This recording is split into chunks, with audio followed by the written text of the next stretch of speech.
Assalamualaikum warahmatullahi wabarakatuh. Balik lagi pendengar dan pemirsa RRI Net dan juga RRI Pro 4 Bengkulu. Jadi gimana kabarnya hari ini? Sehat walafiat semua ya, bismillah. Nah, sekarang saya lagi bersama dengan Mbak Fenty dan juga Ibu Nani yang nantinya akan membahas obrolan budaya tentang merawat warisan lewat wastra, inovasi budaya, lestarikan akar tradisi. Selamat pagi Mbak Fenty dan Bu Nani. Pagi Mas. Alhamdulillah sampai sini aman, selamat, tidak macet. Aman, belum ketemu macet tabot nih. Belum macet. Makanya kan udah mulai tabot pembuangan. Iya, kan. udah mulai rame tuh jalan. Apalagi yang dilewatin bener kan jalan depan RRI ini. Jadi begitu ya. Jadi kita akan membahas tentang batik Lesplang, yaitu wastra khas Bengkulu yang terinspirasi dari rumah adat Melayu. Jadi bukan tentang rumah adatnya, tapi tentang ornamen-ornamen yang ada. Nah, motifnya bukan cuma indah, tetapi juga penuh filosofi tentang kehidupan, keharmonisan, alam, dan identitas masyarakat Bengkulu. Jangan lupa pendengar dan juga pemirsa RRI Net dan RRI Pro 4 Bengkulu. Acara ini disiarkan di Pro 4 Bengkulu, radio visual RRI Net, dan juga tonton apa yang Anda dengar melalui aplikasi RRI Digital, audio streaming di www.rri.co.id.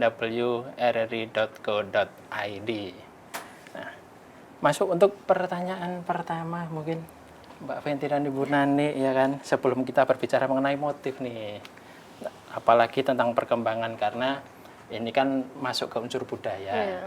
Nah, jadi sangat menarik untuk mengetahui perjalanan awal lahirnya untuk batik Lesplang ini. Mungkin Mbak Fenty, apa yang melatar belakangi nih untuk lahirnya batik Lesplang tersebut? Monggo. Oke, makasih Mas. Siapa Mas? Bagas. Bagas. Ya, Oh, oke. betul. Jadi latar belakang lahirnya batik Lesplang ini sendiri Mas bermula dari penelitiannya dosen. Jadi kita itu untuk yang mengelola batik Lesplang ini sendiri ada 3 orang. Salah satunya itu ada dosen komunikasi di Fisip Unip.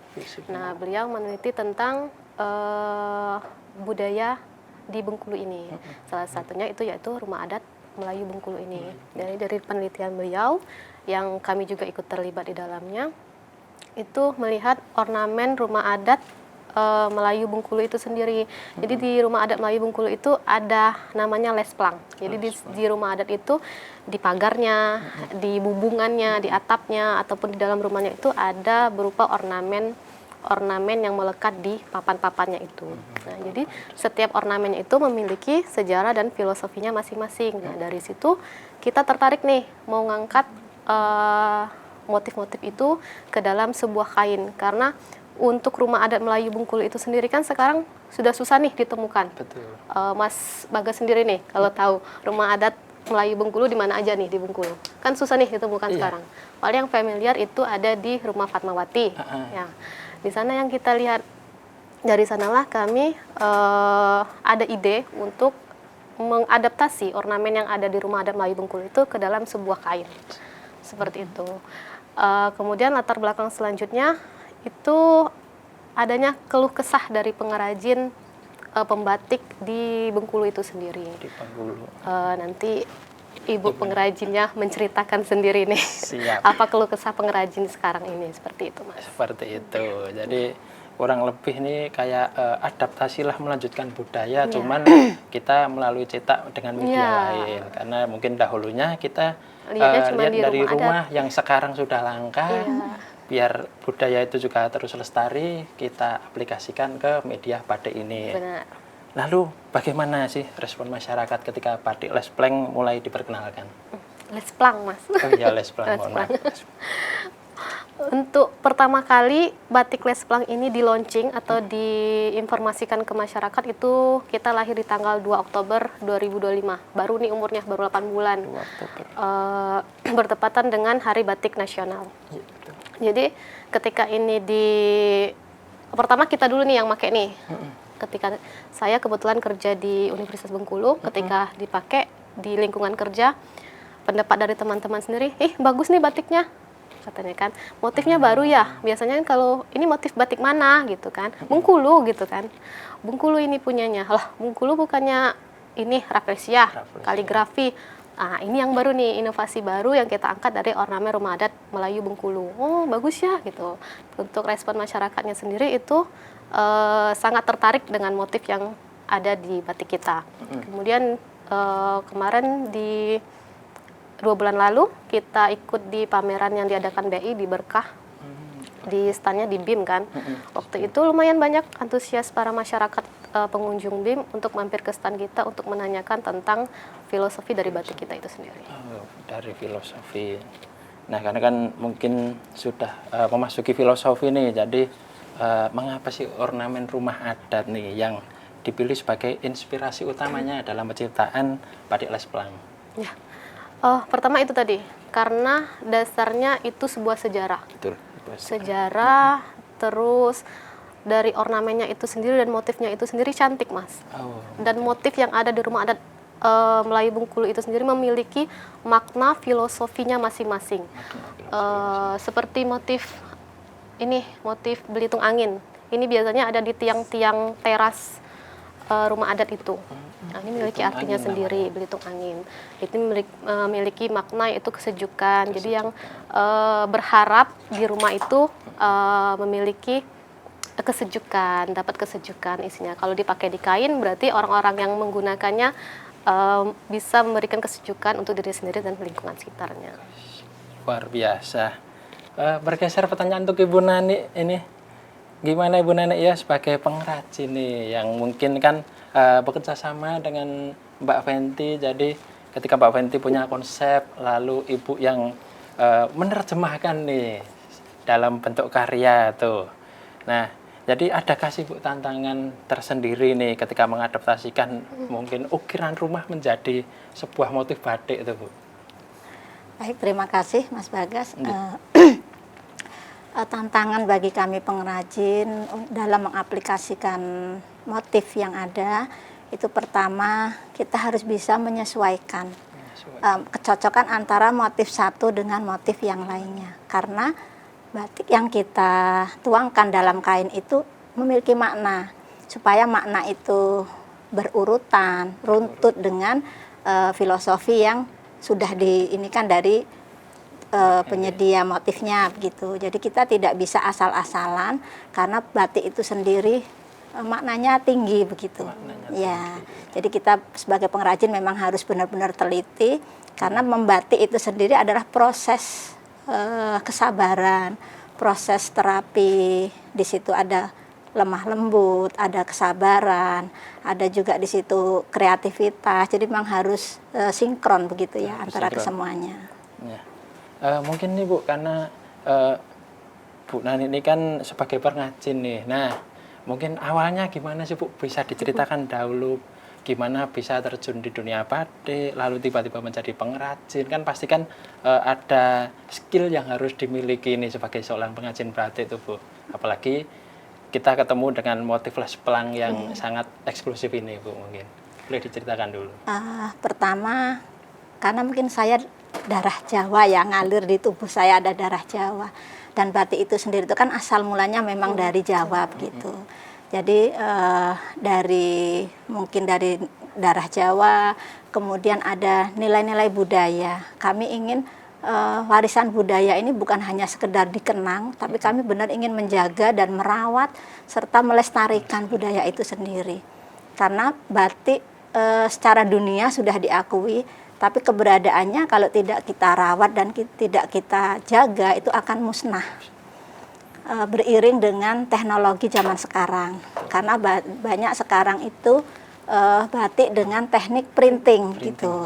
Jadi kita pengrajin harus dengan kekehnya memegang teguh pakemnya batik itu sendiri. Jadi ya dari awalnya harus ada dasarnya dulu, ya, akarnya yang kita pegang itu, betul. Baru bisa nanti menyebar menjadi cabang, betul, seperti gitu. Itu. Terus berlanjut untuk mungkin Mbak Fenty dan juga Bu Nani, mungkin satu-satu nantinya.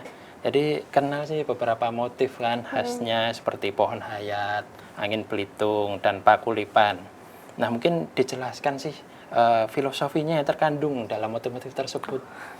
Mungkin Bu Nani dulu. Mungkin.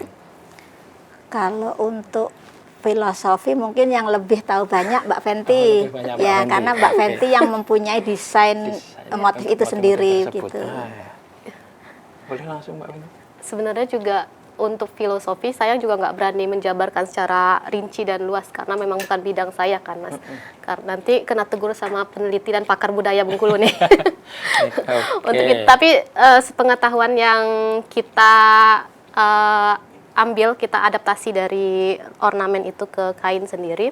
Untuk pohon hayat sendiri itu motif kita nih, ini hayat angin nih, kita namakan hayat angin.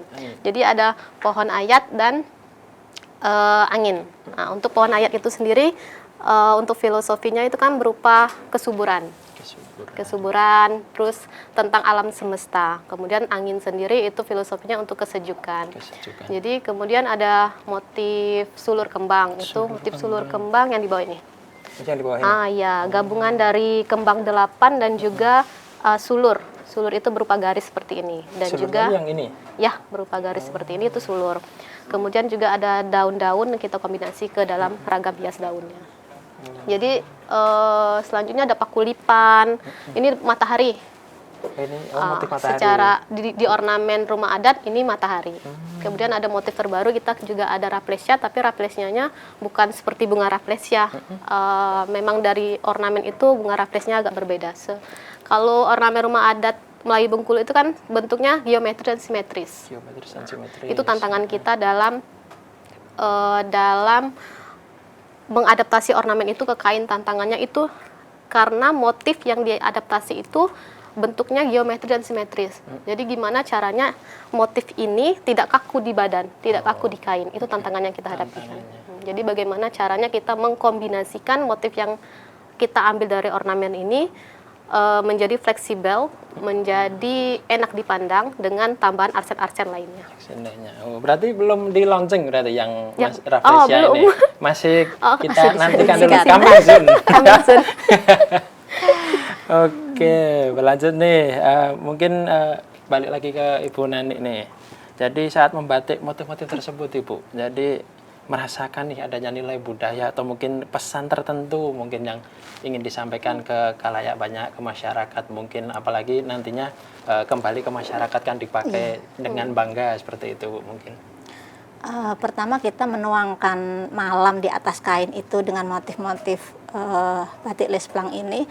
Pertama karena dari filosofi tadi menceritakan di situ ada kesejukan, di situ ada matahari, artinya matahari itu dia akan selalu menyinari seluruh bumi begitu kan. Jadi kita benar-benar harus menuangkan itu dengan harapan nanti pemakainya itu akan mempunyai nilai tersendiri. Seperti bahasa Jawa itu kan ada ajining rogo, itu dinilai dari busana itu sendiri. Jadi kalau cerita batik itu sebenarnya batik kita dengan batik yang luar Bengkulu mungkin sama. Tapi apa yang membuat batik itu bernilai dari filosofi, dari story itu sendiri yang akan menjadi sebuah nilai ketika dikenakan oleh pemakainya. Gitu. Luar biasa. Nah, sekarang bergeser ke Mbak Fenty nih. Jadi Bengkulu ini kan banyak ragam. Ya. Nah, mungkin apalagi kan kayak motif Rafflesia tadi yang sudah pasti menjadi ciri khas yang sudah turun-temurun lah. Nah, mungkin yang jadi pembeda nih Lesplang dengan batik khas Bengkulu lainnya nih, ada nggak yang identik mungkin gitu? Itu tadi kalau identiknya karena batik kita sendiri itu langsung diangkat dari ornamen rumah adat itu sendiri kan, dari Lesplang rumah adat Melayu Bengkulu. Sebenarnya kan setiap batik itu kan mempunyai ciri khasnya masing-masing kan Mas. Kayak Seluma itu punya batik bermis, khasnya yaitu remis. Kemudian di Lebong ada Kaganga Dabu. Ini Ibu sendiri dari Benteng ada batik khasnya Sungai Lemau, harus ada Gunung Bungku dan aliran Sungai Lemau. Ya kan Bu. Nah, seperti itu. Batik Lesplang sendiri apa yang khasnya? Yaitu khasnya dari rumah adat Melayu Bengkulu itu. Ornamen yang ada itu, motif yang ada diambil langsung dari ornamen rumah adat Melayu Bengkulu. Saat ini kami masih menjaga keoriginalan dari ornamen rumah adat sendiri, karena sebuah filosofi. Kalau kita merubah bentuk berarti merubah filosofi yang ada. Tapi kami juga menambahkan arsen lainnya untuk lebih membuat batik kita menjadi fleksibel. Fleksibel. Jadi sekalian untuk mempertajam karakter Ya, gitu ya, Mbak. benar. Nah, terus mungkin proses kreatifnya nih, Mbak. Berapa lama mungkin dan juga bisa diceritakan nih bentuk ukiran rumah adat menjadi motif batik yang siap diproduksi itu mungkin kemarin struggle-nya sih kayak gimana mungkin bisa diceritakan.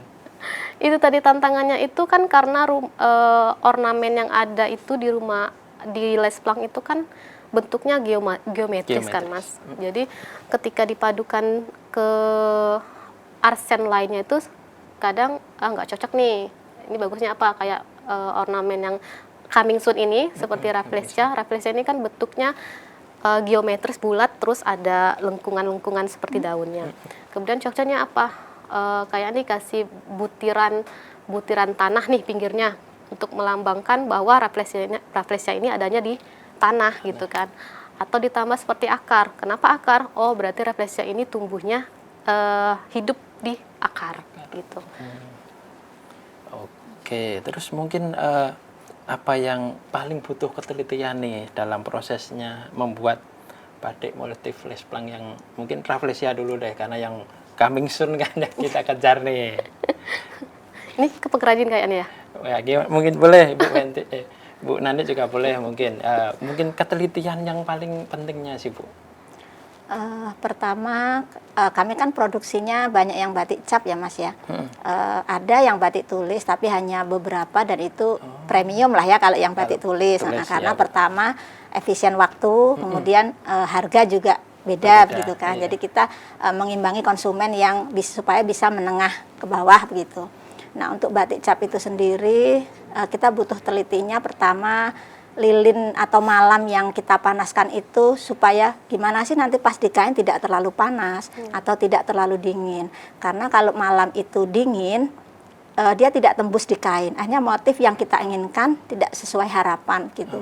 Kemudian kalau malamnya itu terlalu panas, dia juga akan apa istilahnya ya, melebar begitu ya. Nah, jadi motifnya nanti akan berantakan. Walaupun batik itu sendiri tidak ada kata-kata batik itu salah, karena batik itu ada seni di situ. Jadi ketika seni itu kan ada nilai tersendiri begitu ya.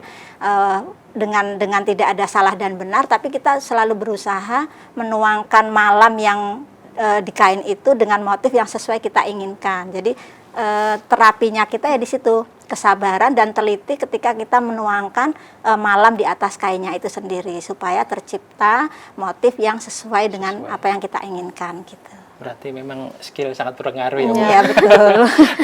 Apalagi kan Lesplang ini kan termasuk batik yang baru, rumit, tapi juga khusus kan, eksklusif lah hitungannya. Jadi wajar harganya mahal ya. Kalau harga sebenarnya relatif, kembali lagi kan. Tapi bagaimana kita kan menghargai budaya. Iya, betul. Menghargai, apalagi siapa tahu nanti bisa jadi pilihan orang-orang jadi lebih tertarik Lesplang, karena Lesplang itu adalah mungkin bisa jadi produk terbaru nih, karena motifnya bisa masuk ke mungkin ke anak muda lah, seperti itu. Nah, terkait dengan anak muda kan, jadi anak muda kan sekarang mulai tertarik nih pada budaya lokal dan juga mungkin produk lokal. Nah, terus bagaimana nih respon generasi muda terhadap batik Lesplang ini? Mungkin beberapa 8 bulan terakhir inilah. Iya.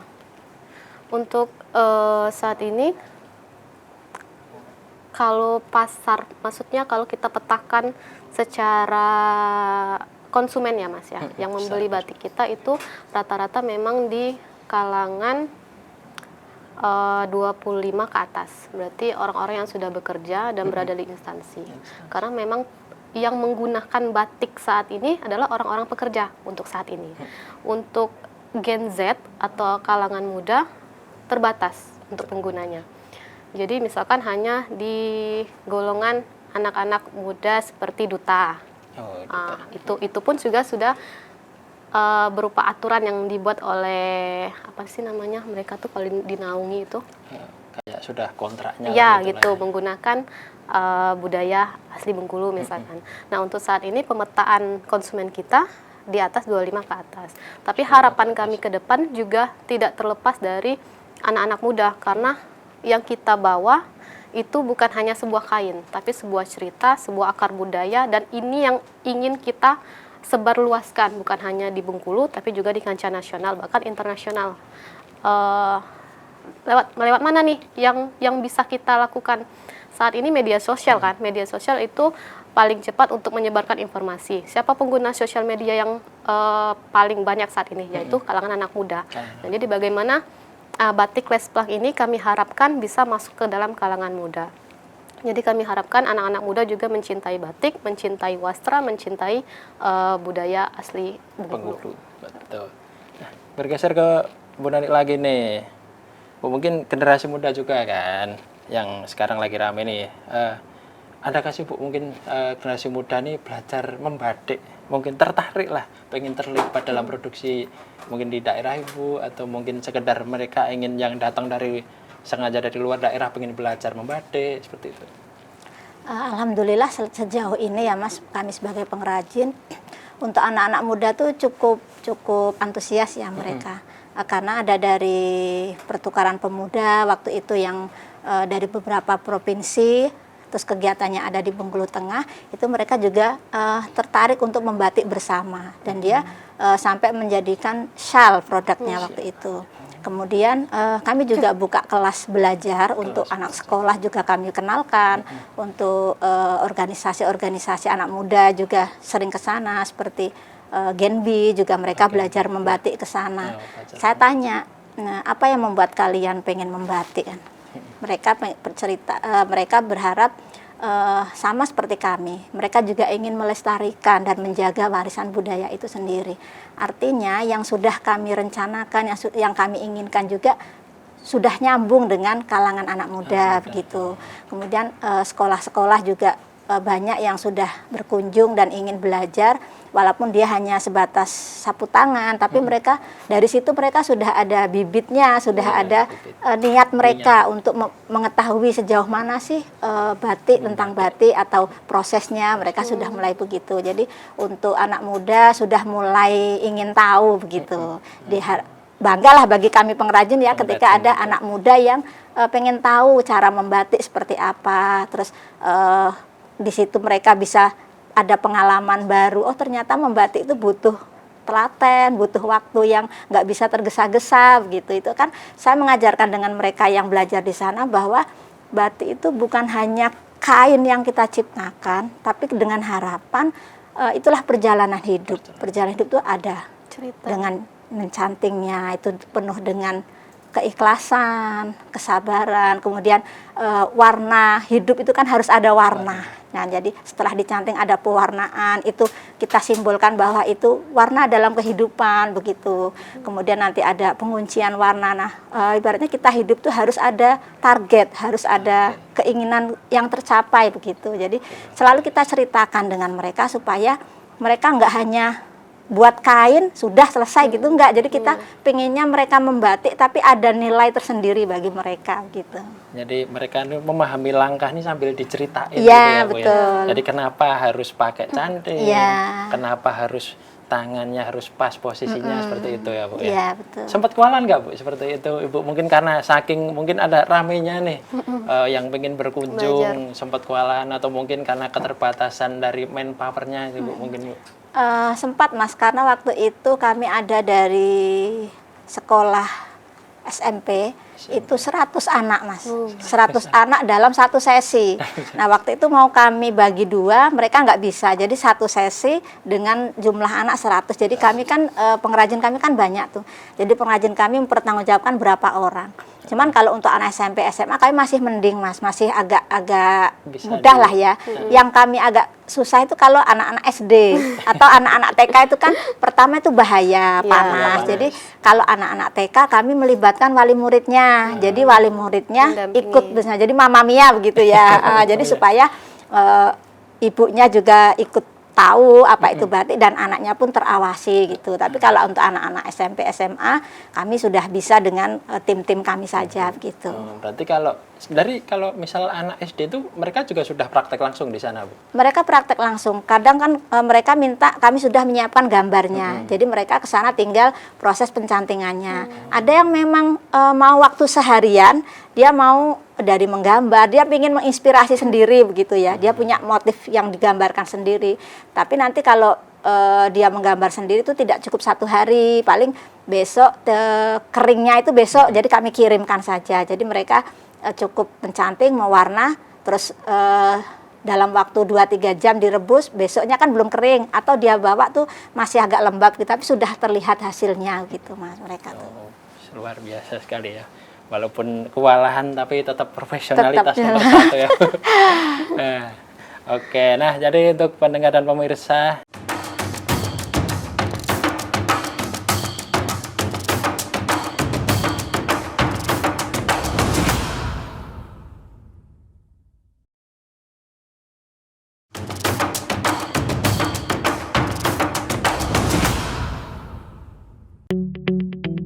RRI Digital dengan tampilan baru, berbagai konten kolaborasi dari berbagai program nasional, termasuk siaran visual langsung, siaran radio langsung, daftar putar musik, podcast, berita video, dan berbagai fitur interaksi pengguna dalam permainan. Berbagai konten menarik seperti suka, komentar, dan berbagi, serta obrolan langsung dengan penyiar dan pengguna. Pesan langsung dan fasilitas obrolan pribadi antara pengguna aplikasi juga tersedia. RRI Digital tersedia di Google Store dan App Store. RRI Digital.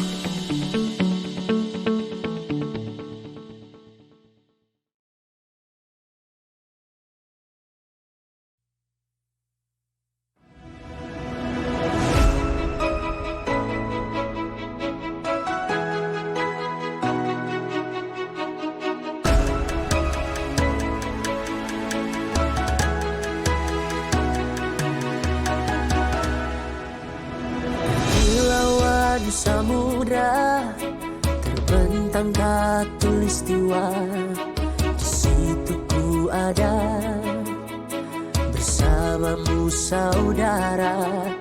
Beragam warna kita, suku tak selalu sama. Kau aku Indonesia yang disatukan karena cinta. Karena kita Indonesia, jangan pernah terpecah belah. Walau kita berbeda, walau kita tak sama, tetaplah satu kita Indonesia sesungguhnya.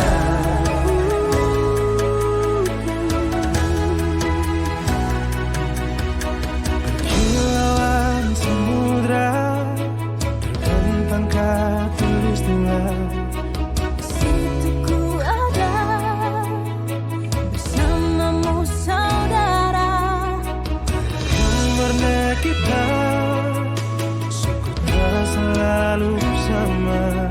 Kau aku Indonesia.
Ya, kembali lagi Sobat Budaya, pendengar dan pemirsa RRI Mulut Bengkulu dan juga RRI Net. Kita akan melanjutkan obrolan seru kita, Bu Nani dan Mbak Fenty ya.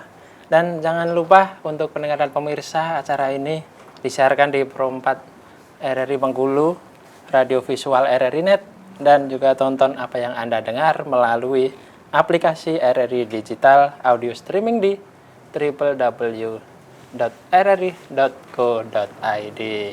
Masih semangat Ibu, Mbak? Semangat. Masih. Alhamdulillah. Jadi pertanyaan karena sudah mulai merujuk ini ke bisnis ya kan.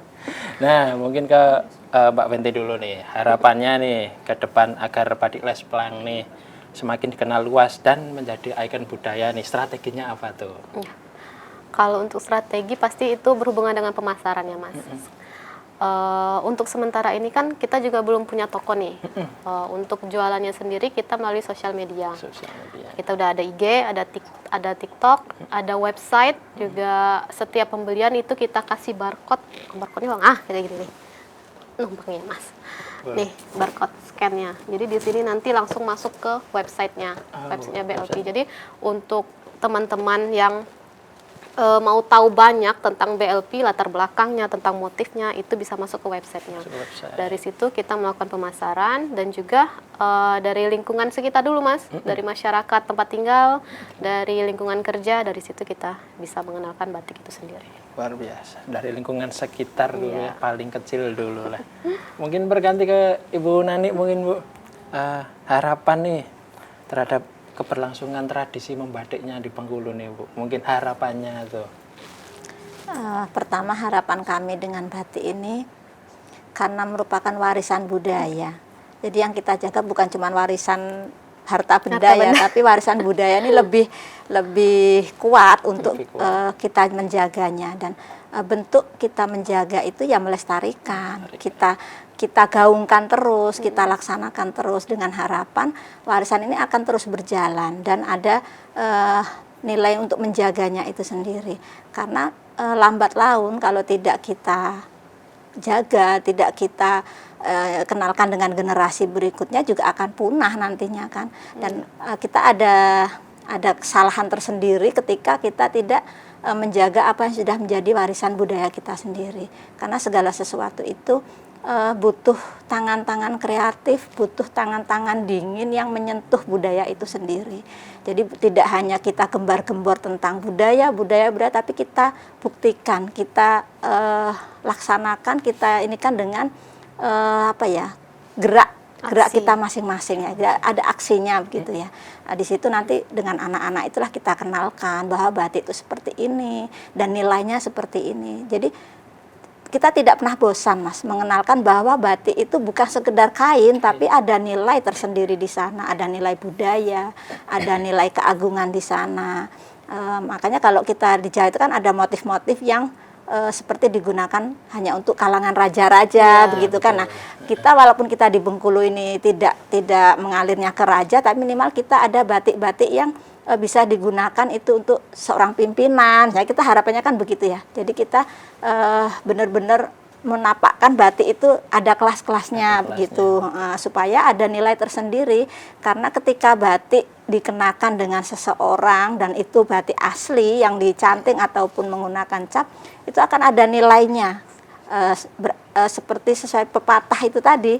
Jadi pepatah itu tidak akan menyalahi gitu ya. Jadi apa yang diadakan di pepatah itu memang benar nyata. Ketika seseorang mengenakan batik dan itu memang batik asli, itu akan ada nilai tersendiri.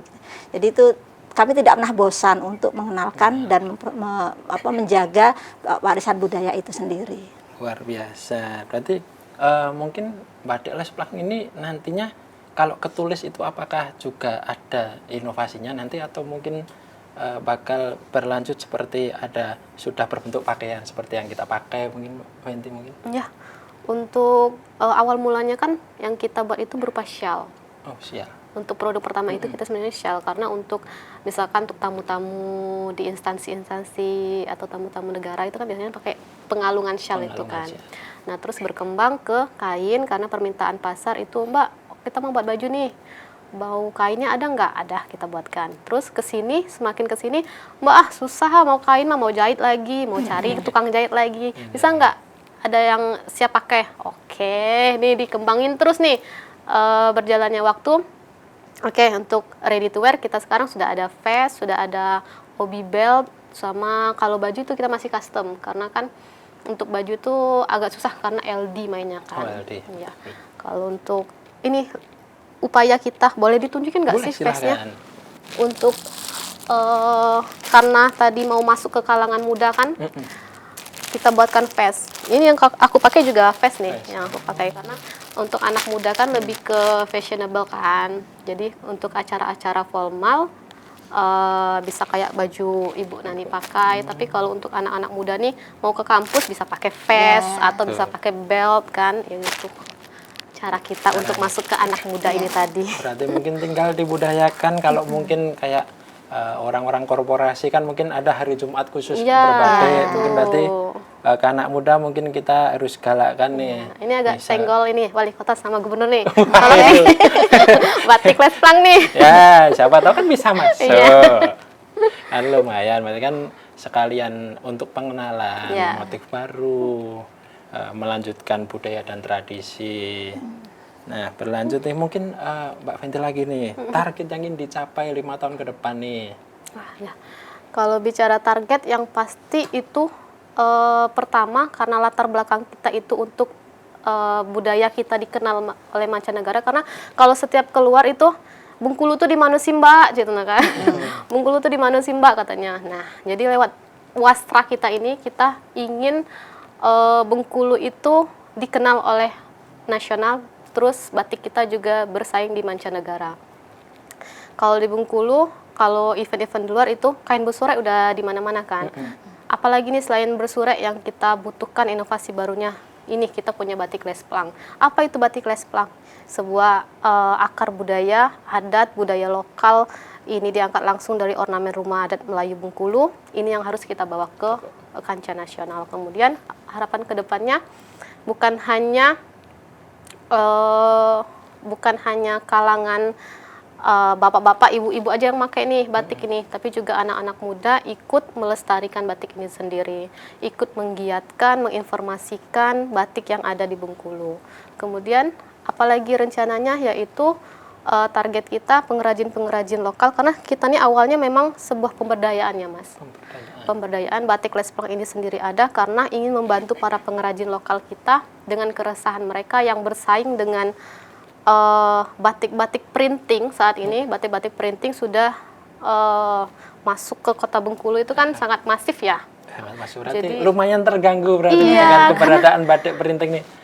Berkonsultasi sama Bu Nani, iya Mbak, sekarang teman-teman seperti apa namanya travel umroh biasanya pesan batik cap misalkan kan untuk harga yang lebih murah. Sekarang udah printing semua. Sudah printing.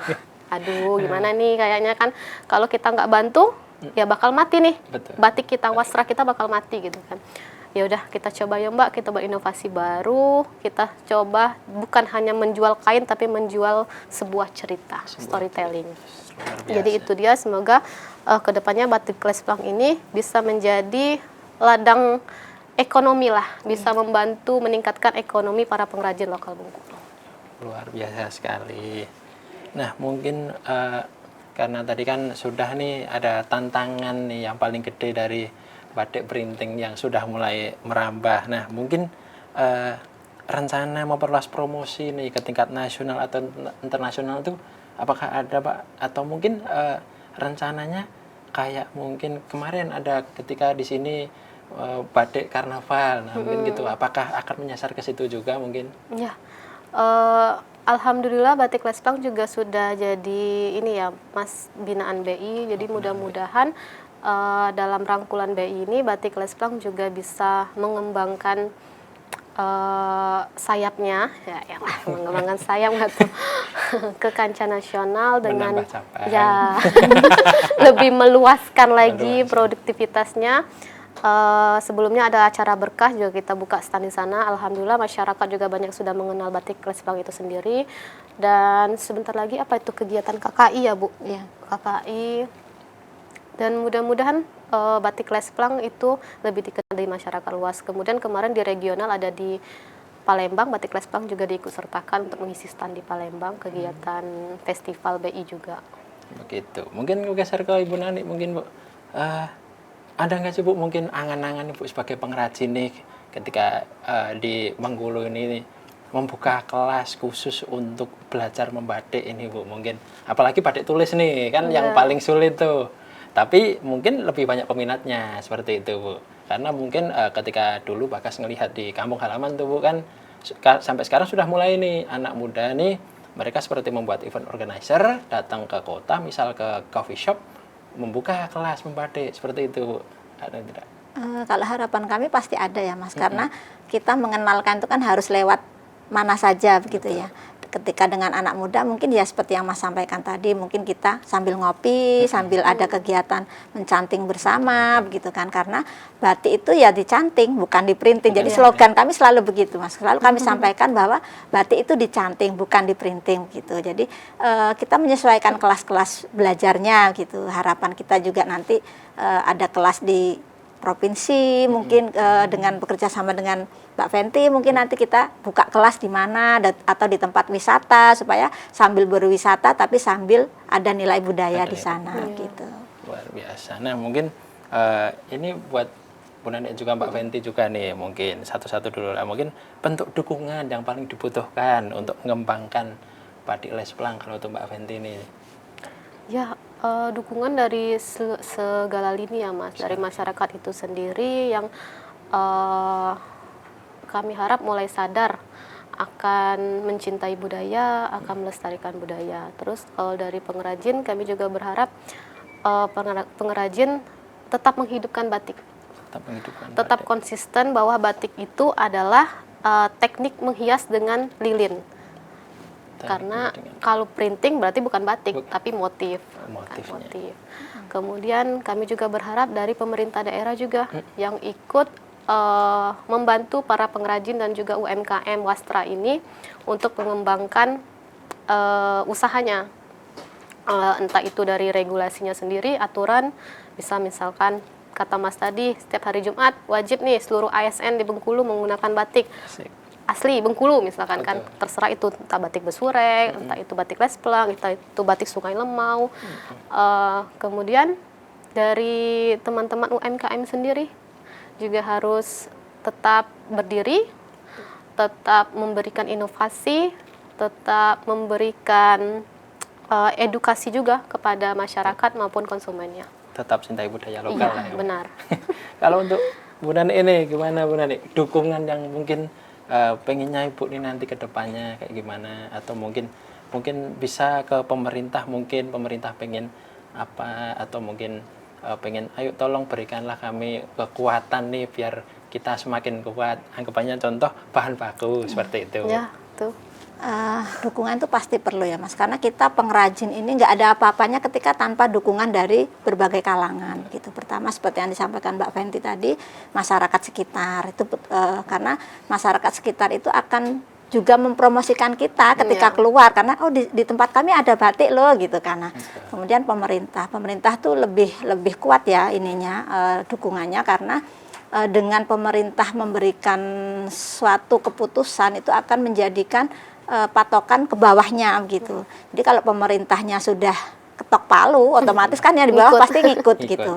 Kemudian kayak misalnya Mbak Fenty tadi Bank Indonesia begitu.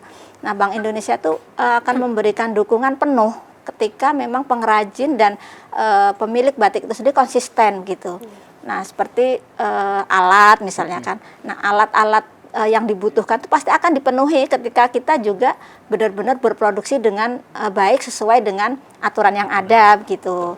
Nah, terus kalau misalnya dukungan dari pemerintah tadi memang ada ketika coba misalnya di Bengkulu saja dilarang menggunakan batik printing misalnya di kalangan pegawai lah, misalnya pegawai dulu ya Mas. Itu kan nanti otomatis pengrajinnya akan sejahtera Mas. Jadi kita nggak cuman mesejahterakan partai besar, tekstil besar, tapi pengrajin lokal ya. Pengrajin-pengrajin yang kecil-kecil ini akan hidup. Ketika makanya kita dari awal kita tidak bisa akan sendiri begitu. niat kami pun sebagai pengrajin kita akan menghidupkan sebuah kelompok, sebuah komunitas untuk sama-sama merawat, tapi di situ ada nilai ekonomi, ada nilai budaya. Jadi ketika pemerintah ikut campur tangan dengan keputusannya, kebijakannya, otomatis rakyatnya, masyarakatnya akan ikut berdampak ekonominya begitu. Apa nggak senang Thomas ketika pemerintah ini kok ternyata pengrajin yang ada di Bengkulu semuanya bergerak untuk melestarikan budaya, untuk berproduksi supaya bisa dikenakan masyarakat di Bengkulu ini sendiri gitu. Pasti semangat semua pasti. Iya pasti. Ya, mungkin Bu, ada nggak sih keinginan misal anggap aja seperti sertifikasi nih, kalau enggak kayak ini kami nih pengrajin asli dari Bengkulu, Bu, misal seperti itu yang membatik. Karena batik kan walaupun memang dari Jawa ya, tapi kan tetap ada nih motif khasnya. Nah, mungkin ada pengen nggak sih di Bengkulu ini ada sertifikasi pengrajin nih, ini yang sudah certified, yang sudah pasti dipercaya seperti itu. Kalau untuk pengrajinnya itu biasanya ada Mas dikerahkan dari kementerian melalui Dinas Perindustrian dan UMKM biasanya. Hanya waktunya mungkin sasarannya belum terpenuhi ke pengrajin seluruhnya yang ada di Bengkulu ini. Kami pun kalau untuk sertifikasi pengrajinnya kami juga belum sempat ikut karena waktu itu dari kementerian itu diadakan di Bengkulu dan tempatnya itu di Kepahyang, di tempat Ibu Nur itu dulu. Kalau nggak salah itu pas kami juga berbarengan acara mau ke Jogja, seperti kami ya. Tapi teman-teman yang lain yang dari Bengkulu dia sudah memiliki, sekarang sudah ada sertifikasi mereka itu sudah ada. Jadi mereka sudah terdaftar bahwa mereka itu pengrajin batik begitu. Nah, kemudian kalau untuk sertifikasi produknya, misalnya kayak batik cap itu kan juga ada sertifikatnya bahwa yang kita produksi batik cap. Nah, batik tulis juga nanti tersendiri ada sertifikatnya sendiri. Jadi orang akan tahu yang kita produksi itu batik apa saja gitu, atau batik cap kah, atau batik tulis kah, atau bisa batik kontemporer campuran begitu. Itu ada sertifikatnya masing-masing, Mas. Luar biasa. Nah, kalau sekarang nih ke Mbak Fenty nih mungkin apa namanya tuh? Kalau Mbak Fenty kan pasti kepikiran nih pengen buka butik atau galeri nih. Nah, pengen nggak sih Mbak di Bengkulu ini dibikin galeri yang dimana seperti kayak kampung batik Laweyan. Kalau di sini mungkin kampung batik Padang Jati. Pengen Mas. Jadi kalau misalkan ada pengunjung lokal ke Bengkulu atau pengunjung luar kota Bengkulu kan ke Bengkulu. Jadi kalau mau nyari batik udah tahu nih sentralnya misalkan di Anggut nih, sekarang kan sentral oleh-oleh. Jadi udah tahu nih para gate-gate-nya udah tahu nih nunjukinnya di sini. Dan khusus itu untuk batik-batik lokal Bengkulu, no printing. Ya, mungkin Mbak Fenty dan Ibu juga nih mungkin pesan-pesan untuk generasi muda nih tentang batik daerah. Apalagi yang generasi muda inilah yang wajib untuk mencintai budaya batik daerah wastra ini terutama kan. Boleh Ibu dulu, Bu Nani dulu boleh. Bu dulu yuk. Kalau dengan anak muda itu tetap harus kita harus kita karena semua itu harus ada pondasinya ya. Pondasi itu benar-benar kita tanamkan secara benar. Dalam artian benar tuh filosofi kita ceritakan, cara teknik juga kita kenalkan supaya mereka tidak kemana-mana nantinya. Dan batik itu sendiri supaya dicintai dengan anak muda itu kan jangan melulu seperti yang Mbak Fenty bilang mungkin hanya kalangan pegawai misalnya orang kerja, tapi bagaimana anak-anak muda yang bisa nyaman menggunakan batik tanpa dipandang kok kayaknya formal jadul banget begitu ya, jadul kan terkesannya begitu kalau batik. Nah, itu butuh inovasi-inovasi pastinya. Jadi ketika butuh inovasi itu kan biasanya anak-anak muda itu kan lebih punya inovasi ya. Oh, bagusnya dibuat gini, mungkin dibuat kalau sekarang di Bengkulu tuh ikat kepala misalnya begitu kan. Nah, terus atau shawl misalnya kayak yang Mbak Fenty tadi, karena shawl itu kan melambangkan tanda penghormatan ketika ada tamu kehormatan yang datang, makanya dikalungkan shawl misalnya begitu. Jadi kita ceritakan dan kita ini kan supaya mereka tertarik begitu. Kalau kita kayak gitu-gitu aja kayaknya nggak menarik gitu kan. Jadi di anak muda itu memang yang seharusnya kita terus kenalkan dengan mereka ya supaya ada pondasi itu sendiri. Kalau kami yang sudah ini kan ibaratnya apa ya? tinggal ini aja ya, ibaratnya tinggal jalani. Kalau yang masih muda-muda kan memang harus benar-benar tahu, karena ketika nanti mereka kehilangan kami yang sudah berumur ini, mungkin kan itu kata siapa sih ya kan gitu. Jadi kalau dari awal kita kenalkan, mereka akan tahu oh batik itu begini, pakemnya ini batik itu, dan harapannya tuh seperti ini pasti mereka akan cerita nanti kan. Betul. Jadi paham dari sesi filosofi, Iya, betul. dari sesi ketika praktek pekerjaan pun mereka juga udah paham alurnya harus gimana, Iya. sampai mereka menjadi bangga untuk memakai Batik itu batik sendiri. tersebut. Nah, mungkin Mbak Fenty nih, jadi mengapa penting nih Mbak bagi masyarakat nih untuk bangga menggunakan produk lokal, apalagi batik Lesplang? Ya, karena kalau kita menggunakan batik, maksudnya menggunakan produk lokal, Produk lokal. berarti itu membantu melestarikan budaya kita sendiri. Betul. Terus dampaknya kemana? Kalau budaya kita dikenal oleh masyarakat luas, baik provinsi maupun di luar provinsi, maka orang-orang akan tertarik nih ingin ke Bengkulu. Maka mendatangkan para pengunjung dari domestik maupun di luar negeri kan bisa berkunjung ke Bengkulu untuk ternyata Bengkulu memiliki budaya yang sangat menarik nih. Plus dampaknya kemana? Ke ekonomi lagi, ke ekonomi Bengkulu lagi. Jadi sangat berharap untuk masyarakat sama-sama menjaga kelestarian budaya kita. Luar biasa. Kembali lagi nih Bu Nani. Terakhir Bu Nani, sebagai pengrajin nih, apa harapan Ibu terhadap keberlangsungan tradisi membatik di Bengkulu ini, Bu? Harapan kami pertama, karena kami di Pancamukti itu, rumah produksi kami itu kami beri nama Kampung Batik Pancamukti, Mas. Pancamukti. Walaupun sekarang baru beberapa orang pengrajinnya, tapi harapan kita kan menjadi benar-benar sebuah kampung begitu ya. Jadi kayak yang sampean sampaikan tadi, kayak Kampung Lawean misalnya Ya, gitu kan, terus Kampung Batik Giriloyo gitu. Ya. Nah, kami juga dengan nama Kampung Batik Pancamukti juga nanti berharapnya benar-benar menjadi kampung batik begitu. Jadi ketika ada orang di mana sih yang ada kampung batik yang selain misalnya batik Besure misalnya, oh kami di Pancamukti ada kampung batik Pancamukti. Jadi kawasan wisata begitu lah, Bu, masuk ya. di Pancamukti gerbang Panca itu langsung ada pengrajin begitu. Itu harapan kami ke sana, Mas. Jadi bekerja sama dengan Batik Lesplangnya, nanti mungkin